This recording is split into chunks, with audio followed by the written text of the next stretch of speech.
இந்த ட்ரெஸ்ஸும் என்கிட்ட இருந்து வாங்கிட்டாங்க மேடம். நான் வாங்குறேன், மம்மியா கொடுத்துட்டாங்க. ஆமாம், எனக்கு ரொம்ப லென்த்தாக இருக்குது, உனக்கு ஷார்ட்டாக இருக்குது. சரி சரி, என்ன விஷயம் சொல்லு. நாளைக்கு எனக்கு ஒரு ப்ராஜெக்ட் இருக்கு. அந்த ப்ராஜெக்ட் நான் ஒரு பாட்டி ஸ்டூடெண்ட்னால பாட்டி பற்றி துடைக்கணும்.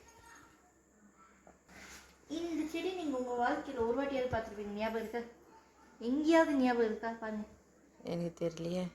இந்த பாசியா? நெல் விரிப்பாங்கல்ல, ஓ, அந்த இடத்துல ஒரு பாசி மாதிரி செடி இருக்கும்ல, ம், இயற்கை உரம் தான். இயற்கை உரம்னு சொல்லுவாங்க. ம். ஏன்னா நெல் வளர்றதுக்கு நைட்ரஜன் தேவை.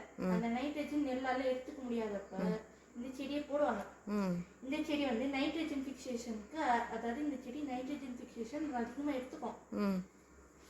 இந்த இலைக்கு நடுவில் ஒரு இவ்வளோ கை மாதிரி ஒரு கேப் இருக்கும். அந்த கேப்புக்குள்ள ஒரு உயிரினம் வரும். இங்கே எக்ஸ்பிளைன் பண்ணுறேன், நாளைக்கு கலெக்டர் வந்தால் பண்ணுவியா? என்ன விஷயம்னா, நாளைக்கு கோடை விழா நடக்குது இல்லை, அதில் இவங்க ஸ்கூல் சார்பாக இவங்க ஸ்டால் போட போகிறாங்களாம். ஸ்டால் சொல்லு, நீயே சொல்லு புஜி. ஸ்டால் போட போகிறோம். அது ஃபஸ்ட்டு ஸ்டாலே எங்களுக்கு. ஆமாவா? அப்புறம் அந்த குட்டியோண்டு உயிரினம் தானே, அது இந்த உயிரினம் தான். இது வந்து ப்ளூ கிரீன் ஆல்கேன்னு வாங்க. இந்த ஆல்கே பேர் அனபினா. சரி, நீ அங்கே போய் எக்ஸ்பிளைன் பண்ணு, முதல்ல ப்ராஜெக்டை பண்ணு. இது வந்து கூட்டு உயிர் வாழ்க்கை நடத்துது.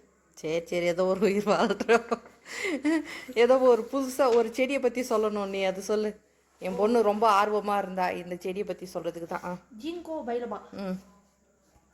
இது வந்து லிவிங் ஃபாசில் பிளான்ட்னுவாங்க, அதாவது உயிரோடு இருக்கக்கூடிய படிமம். இந்த பிளான்ட் எதனால் அப்படின்றாங்களா, டைனோசருக்கு வாழ்ந்த காலகட்டத்தில் வாழ்ந்துட்டு இருந்துச்சு. ஓ, இந்த பிளான்ட் வந்து அந்த இயற்கை பேரழிவெல்லாம்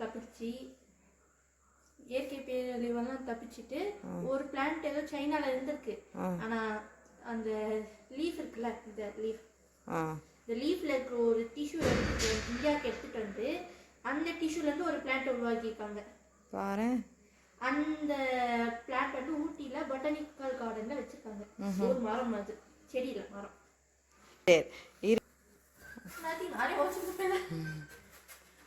இதுல திரும்பி ஒட்ட மாட்டேன் நான். அக்குபஞ்சர் பண்ண போறேன். அவள் அப்படி தான் பேசுவா, எதுக்கு எடுத்தாலும் தப்பு தப்பா.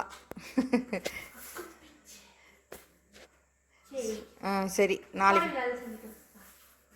முதல்ல ப்ராஜெக்டை கரெக்டாக முடிச்சுட்டு வாங்க, சரியா? பை. டைம் லிமிட்டட் தான். காலையில் 9 மணிக்கு அங்கே இருப்பேன், 2:30 நான் கிளம்பி வந்துடுறேன். அவ்வளோ. சரி. அதுக்கப்புறம்